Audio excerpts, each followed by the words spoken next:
a fog these days, and sometimes I can pretend my way through the fog, and then there's times where you just step up on the platform and everyone knows you're in a fog. So, no hiding that now. Matthew 25, finishing out our study of the parables. I hope this has been fruitful. I hope it's been building the categories for how to understand the teachings of Jesus Christ so that you're able to look at them with the truth and sincerity of how Christ presented them. There are obviously a lot of principles that can be gleaned from these parables, and there is not any harm in that as long as we remain faithful to what Jesus was teaching to the original audience. When we study parables, we must remember that they are dealing with the return of Christ and the upside down perspective from the way the world normally sees things. The return of Christ, it appears very much upside down from the typical wisdom of our world. And then the final aspect of the parables is that it differentiates between who are the ones that are in and who are the ones that are out. And the point of the watershed, I guess you could say, that really brings that distinction out in clarity is what people will do with what they have been given. They've been given the truth of the Word of God. They've been given the words and promises of God. And how people respond to that is going to make all the difference. It's going to make all the difference. And so when we look at Matthew 25, we've already looked at a lot of the details in Matthew 24. Jesus is leaving the temple complex. That's supposed to be a key signature of what God's presence is meant in that temple as he leaves that place. The disciples ask three profound questions. They want Jesus to answer simply when this time will come, when the temple will be destroyed, when his return will be, when the kingdom will be established. These three questions are answered in a profound way through Christ's teaching here. And it comes to the parables in Matthew 25, which I think are designed to help us understand how preparation is made for that. Last time that we talked about this, and I apologize, it seems like this is dragged on. I don't like series to drag on. Usually I have 13 to 20 weeks my max for a series because if it drags on, it becomes burdensome. I've said it before. I was in a church where a pastor was preaching on the book of Revelation, and it was 7 years long, and I thought, there's got to be another book in the Bible. And so I'm not going 7 years. Isn't that good? Okay? But with just different interruptions and different things that have happened over the last few months, this has kind of gotten a little bit beyond where I was planning on. But Matthew 25, we looked at the first parable as the 10 virgins, 5 were wise and 5 were foolish. We kind of recapped that in Sunday school this morning, really emphasizing the fact that the only distinguishing factor between the 5 that were foolish and the 5 that were wise is that the 5 that were foolish did not come prepared. They did not come prepared. They assumed that things would work out according to the way they thought it should work out. They were working off of the paradigm of their own conventional wisdom instead of the wisdom that Jesus Christ is offering here in this account. And because of that, they weren't prepared for the delay of the Master's return. And that delay really comes down to the Jews being faithless to not accept Jesus Christ as their Messiah. And that introduced the church age, which we've talked about in other cases and other points. But what I believe you could summarize the story of the 10 virgins as is it's focusing on the preparation for watching. The preparation for watching. This morning in my Sunday school class, we went to 1 Peter 4, and we may go there at the end just to summarize all of this. But Peter says in 1 Peter 4, verse 7, that we ought to, knowing that the day of the Lord at the end is at hand, that we ought to be sober and watch unto prayer. And that really characterizes those who take the truth of the Word of God wholeheartedly and say, I expect that Jesus is returning. I expect that his plan is in motion. And due to that fact, I will come prepared for watching. So the next parable that we come to in verse 14 and following, I believe you could summarize as persistence in working. Persistence in working. Verse 14, the kingdom of heaven is as a man traveling into a far country who called his own servants and delivered unto them his goods. And unto one he gave 5 talents, to another 2, and to another 1. To every man according to his several ability, and straightway took his journey. Just for context, A talent was the equivalent of 15 to 20 years worth of wages for the average person.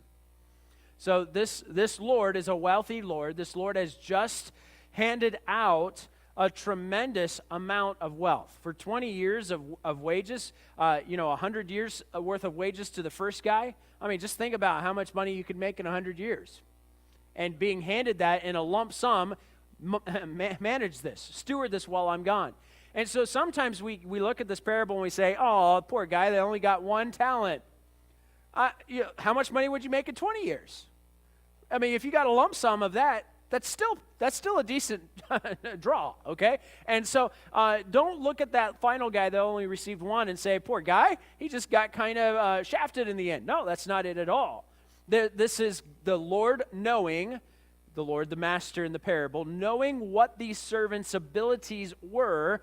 He gave them the maximum of their capability to manage and to steward. Verse 16, then he that had received the 5 talents went and traded with them, with the same, and made them other 5 talents. And likewise, he that had received 2, he also gained other 2. But he that received 1 went and digged in the earth and hid his Lord's money. After a long time, the Lord of those servants cometh and reckoneth with them. And so he that had received 5 talents came and brought other 5 talents, saying, Lord, thou deliveredst unto me 5 talents. Behold, I have gained beside them 5 talents more. His Lord said unto him, well done, thou good and faithful servant. Thou hast been faithful over a few things. I will make thee ruler over many things. Enter thou into the joy of the Lord. Now, doesn't that kind of flabbergast you in verse 21 that he says that they've been faithful in few things? Oh, just 100 years worth of salary, you've been faithful in few things. But in the esteem or the estimation of this master, that's nothing compared to what he has in store for this faithful servant. So you get to see some of the contrasts that are built into this parable. Verse 22, he also that received 2 talents came and said, Lord, thou deliveredst unto me 2 talents. Behold, I have gained 2 other talents beside them. His Lord said unto him, well done, good and faithful servant. Thou hast been faithful over a few things. I will make thee ruler over many things. Enter thou into the joy of thy Lord. Then he which had received the 1 talent came and said, Lord, I knew thee that thou art an hard man, reaping where thou hast not sown, and gathering where thou hast not strawed. And I was afraid, and went and hid thy talent in the earth. Lo, there thou hast that is thine.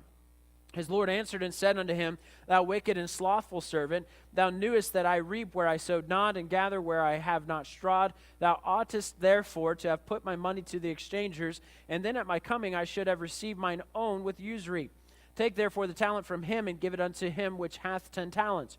For unto every one that hath shall be given, and he shall have abundance. But from him that hath not shall be taken away even that which he hath. And cast ye the unprofitable servant into outer darkness. There shall be weeping and gnashing of teeth. There is so much wrapped up in this parable, but just to walk through the outline of this parable, the way Jesus tells this story, it is unsettling. It is uncomfortable. People don't like to accept the fact that this master could potentially be so harsh as to take this final servant and cast him into the outer darkness where there's weeping and gnashing of teeth. Some will come to this and try to soften the parable, and they'll try to say, well, this isn't really hell or the lake of fire or eternal damnation. That's not really what's in store here. There's something muted in this story. All the other times that this phrase is used is pretty clear. It's absolute damnation because of them not following faithfully the revelation that they have received. And so I don't think we ought to mute this, and I think that we ought to take it as it's given to us as a warning that we ought to have persistence in working. Let me first talk to the audience that Jesus is specifically speaking to. He's specifically speaking to Jews. He's specifically speaking to Jews to prepare for the advent of Messiah, the one that's been prophesied in the Old Testament that is going to come. Mark it down. The end is at hand. This is going to transpire. And so the Jews who have been patient in their watchfulness and are now persistent in their working, these Jews are going to be excited and accepted into that wonderful feast that is spoken of. This feast thing is an important matter of distinction. This feast is talked about in other passages, and we've kind of maybe brushed through it in Sunday school or in Sunday. But let's look back in an earlier passage in Matthew just to appreciate about this feast, so that we can look at what this context of the Jewish mindset would be. Look at Matthew chapter 8, verse 11. Matthew chapter 8, verse 11. Jesus has just encountered the faith of the centurion, a non-Jew, a Gentile, who's had so much faith that Jesus has marveled at that faith of the Gentile. And in contrast, he's going to speak to the Jews who ought to know better. And this is what he says in verse number 11. I say unto you that many shall come from the east and west and shall sit down with Abraham and Isaac and Jacob in the kingdom of heaven. But the children of the kingdom shall be cast out into outer darkness. There shall be weeping and gnashing of teeth. What's Jesus laying out here? The Jews, the ones he's speaking to, expect to be brought into this feast of celebration that the king has arrived. When the king arrives, we can see in other contexts in Matthew that he will serve this great feast to those faithful ones who have received the truth of his word and live faithfully according to that truth of his word. And so these Jews believe that they're a shoo-in, they're expected to be in this congregation. But Jesus wants them to understand that just because of your heritage, just because you have the right heritage, doesn't mean that you're going into this grand feast, this acceptance into the kingdom of God. There is something that has to be evident in your life that shows fruit of that. That's been clear since we've looked at Matthew 21, Bethphage with the fig tree. And we've seen that the fig is going to be an important illustration of Israel bearing fruit. He's looking for that fruit. He's going to call them from the east and the west, and he's going to show that many will be able to enjoy this feast. But the children of the kingdom shall be cast into outer darkness. There shall be weeping and gnashing of teeth.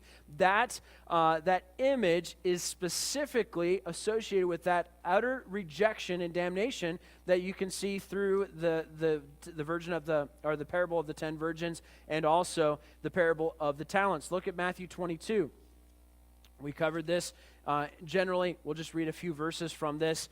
That Jesus uses the parable here to illustrate specifically this feast, which is enjoyed upon the establishment of Jesus' reign upon the earth. Jesus answered and spake unto them again by parables and said, the kingdom of heaven is like unto a certain king, which made a marriage for his son, and sent forth his servants to call them that were bidden to the wedding, and they would not come.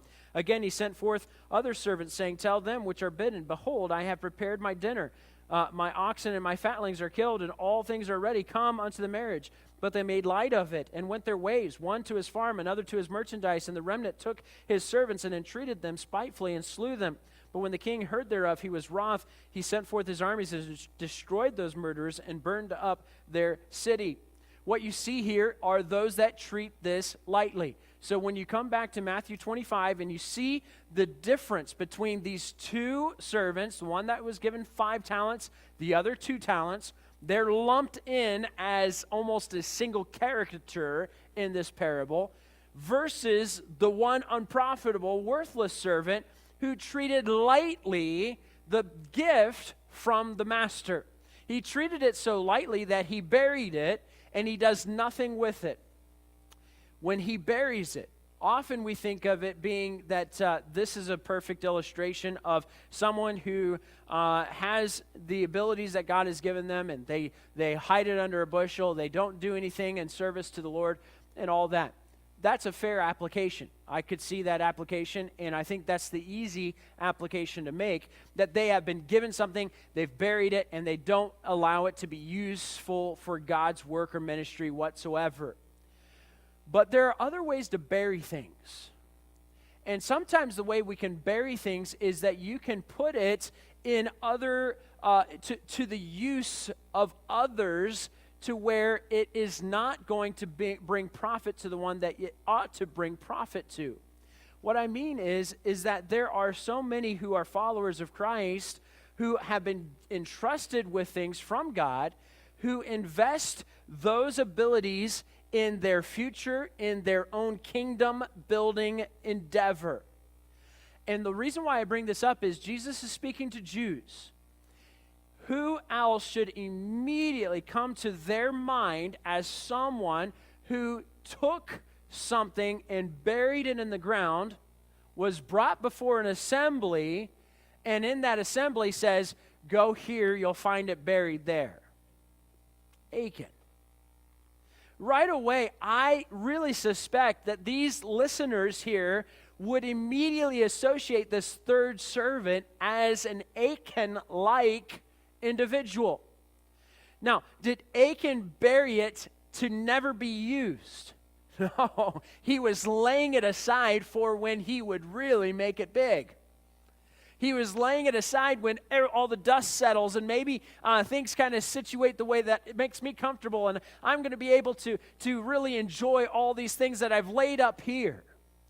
This is exactly like the parable of the rich farmer who's had a profitable year. He tears down his barns and builds greater barns, and expecting that he is going to be able to enjoy what he has buried for his own enjoyment. But it never will see the light of his enjoyment, because the angel says to the rich farmer, thou fool, don't you know that your life will be required of you tonight? And who's going to enjoy those things?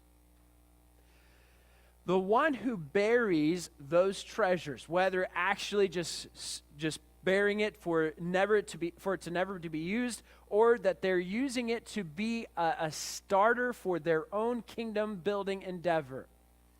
What they have misunderstood is the ownership of what they have been given. The ownership of what they have been given was never theirs to begin with. If I take something and I bury it, I am really trying to lay claim to it so that no one else can touch it, no one else can have access to it.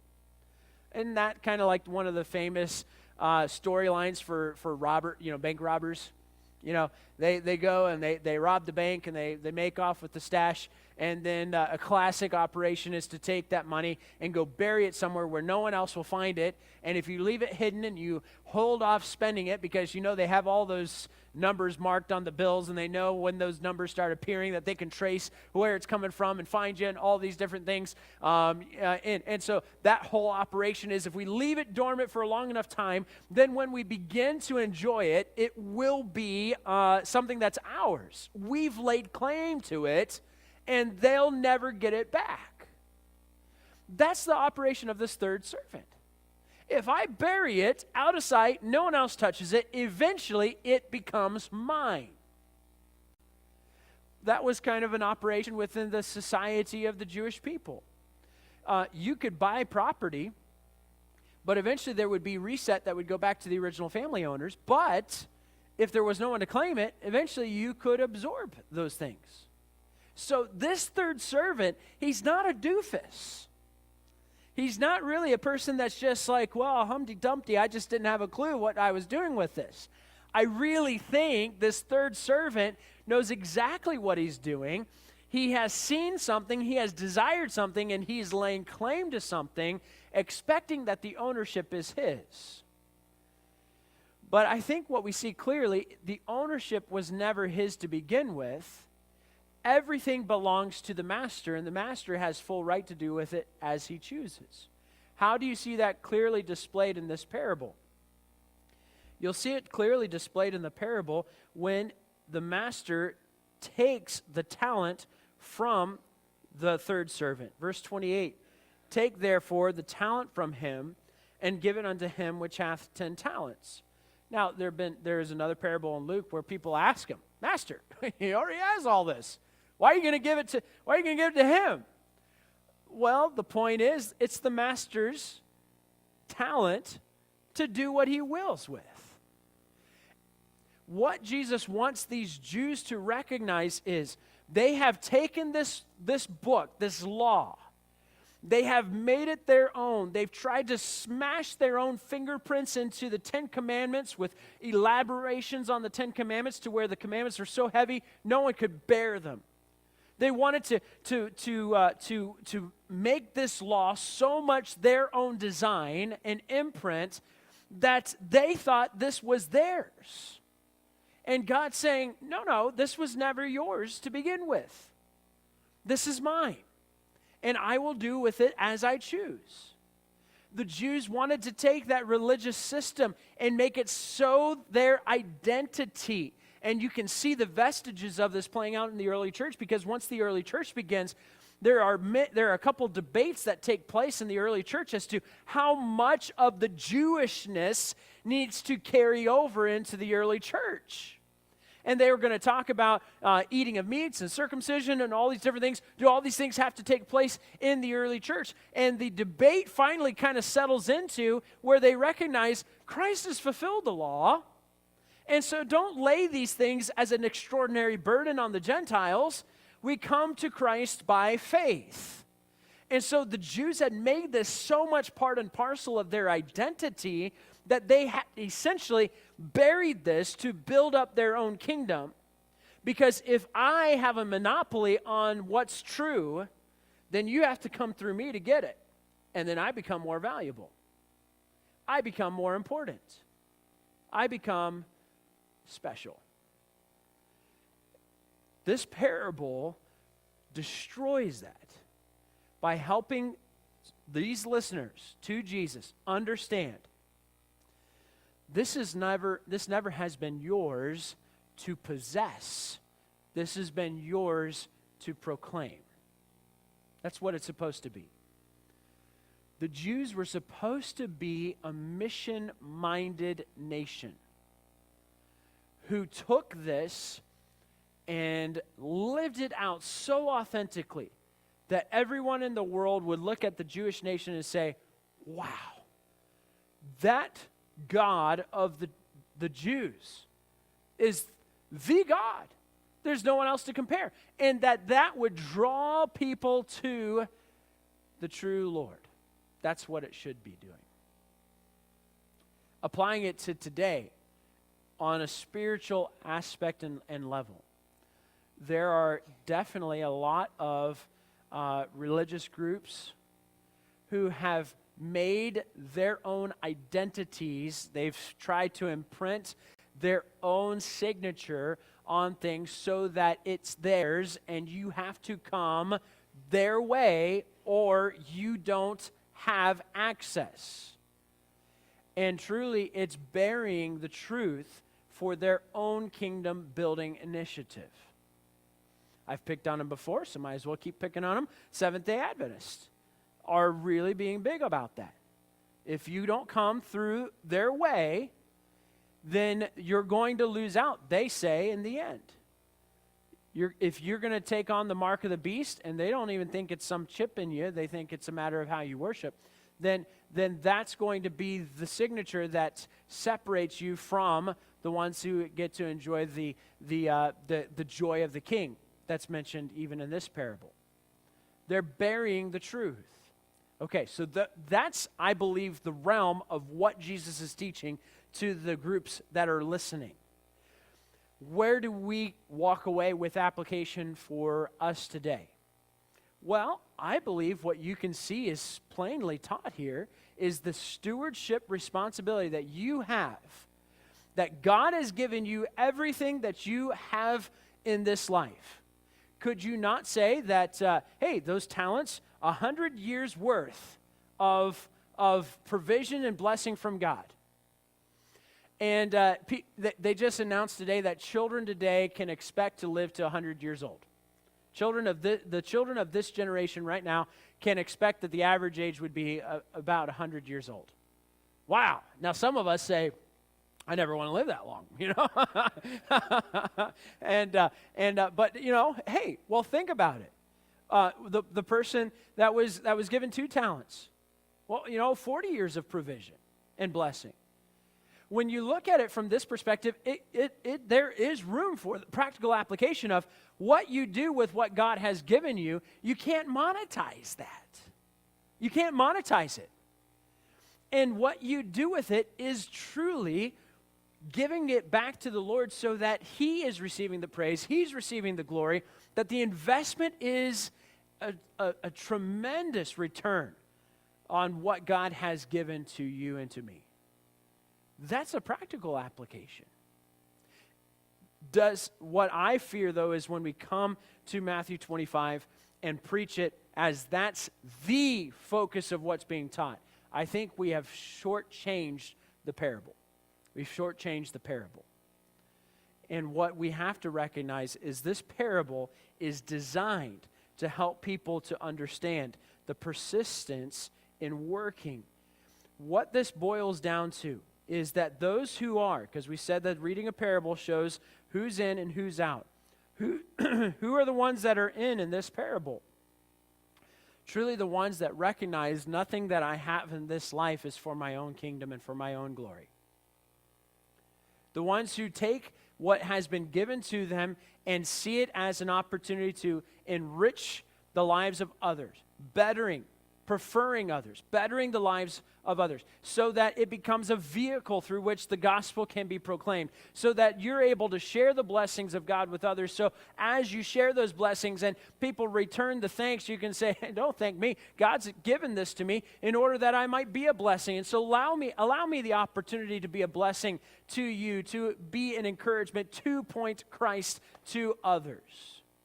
I think that's why we have to go to 1 Peter chapter 4 to recognize that, but we're not going to go there yet. We're going to go to the last part of the parable here. I swear, I look up there, it's 30, and then I look up, it's 7 minutes till. Justin speeds up the clock while he's sitting back there. Last parable in this chapter. When the Son of Man shall come in his glory, and all the holy angels with him, then shall he sit upon the throne of his glory, and before him shall be gathered all nations, and he shall separate them one from another, as a shepherd divideth his sheep from the goats. And he shall set the sheep on his right hand, but the goats on the left. Then shall the king say unto them on his right. Okay, so who's them on his right? Sheep, right? He separated the sheep on his right. He's going to say to them on his right, come ye blessed of my Father, inherit the kingdom prepared for you from the foundation of the world. For I was an hungered, and ye gave me meat. I was thirsty, and ye gave me drink. I was a stranger, and ye took me in, naked, and ye clothed me. I was sick, and ye visited me. I was in prison, and ye came unto me. Then shall the righteous answer him, saying, Lord, when saw we thee an hungered, and fed thee, or thirsty, and gave thee drink? When saw we thee a stranger, and took thee in, or naked, and clothed thee? Or when saw we thee sick, or in prison, and came unto thee? And the king shall answer, and say unto them, Verily I say unto you, inasmuch as ye have done it unto one of the least of these, my brethren, ye have done it unto me. Then shall he say also unto them on the left hand. Who are on the left hand? The goats. Depart from me, ye cursed, into everlasting fire, prepared for the devil and his angels. Well, he doesn't take time to beat around the bush.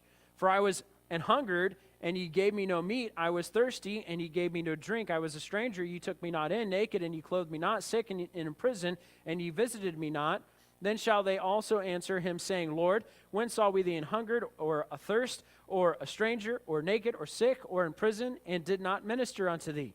Then shall he answer them, saying, Verily I say unto you, inasmuch as ye did it not to one of the least of these, ye did it not to me. And these shall go away into everlasting punishment, but the righteous into life eternal. Here you have it.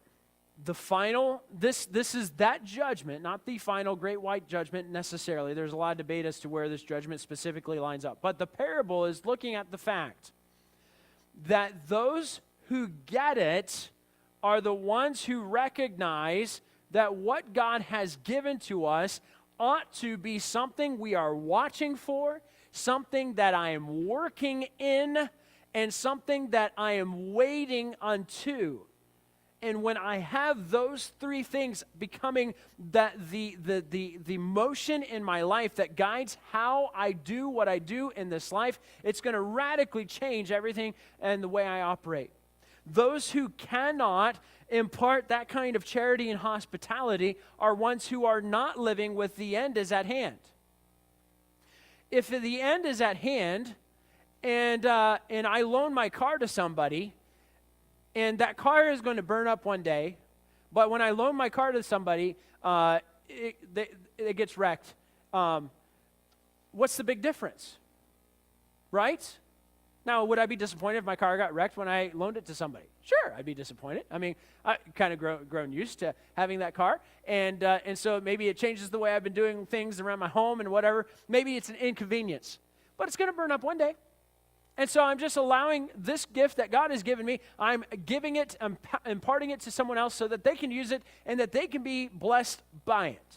Okay, well, you can see that pattern played out in those who look at things with the fact that Jesus is returning, and when he returns, everything is going to be made new. He's going to give us well beyond anything that we ever thought we possessed or held on to in this life. And so why are we clinging to the mud cakes of this life as if that's everything to us? But that's the way those operate who do not understand the truth of God's glorious, eternal promise. And so maybe you say, well, Pastor, just for clarification, does this teach that works are necessary for salvation? To be consistent with the rest of Scripture, it cannot. I don't even think you have to even read that into these parables. But just based on the rest of Scripture, you can't earn your salvation by any work you do. But what we do understand from what James teaches is that my faith will be displayed or demonstrated by my works. And so will I, because I am anticipating the return of Christ, I am sober-minded, watching unto that moment, will I live differently? Yeah. Just take any kind of crisis in your life and you'll figure out what's really important. Now, what's going on in our home is not a crisis, but it's kind of crisis-like. In other words, kids crying, get them food. And so the whole house goes into get the kid food mode, okay? And so we've had, just some adjustments in our pattern of sleeping. And Christine and I are very organized, and we work diligently to get back to normal quickly, okay? This child has been brought into our home. Our home is an ordered place, and this child will assume our sense of order quickly. But we are patient teachers, okay? We're patient teachers along this process. But there are a lot of things that I love to have in my routine. We could have, BN before Nathaniel. I like to wake up and I like to, have, this is my time of study and focus. Then I go and I run. And then the three of us sat down for breakfast that the children had made, and we enjoyed listening to a briefing kind of news hodgepodge with some trivia and different things like that. And we do all these different things, and then they get ready for school or ready for their day, and then I'm out the door, and I'm on my way to church, and everything's just so organized. Right now, it's a good day when I get out the door to go to church. To work. That's, you are laughing. But all those wonderful, meticulous plans just don't matter anymore. All of a sudden now, the most important thing is the most important thing. And that's what gets done. Why? Because the pressure of the moment will demonstrate what's truly important and what's truly valuable. So the pressure of this life is going to demonstrate what's truly important in your life. Jesus is speaking specifically to a group that's going to face the tribulation, and the tribulation will be the biggest pressure point that will demonstrate. In this tribulation, people will be trying to survive. They will not want to think about others. Think about it.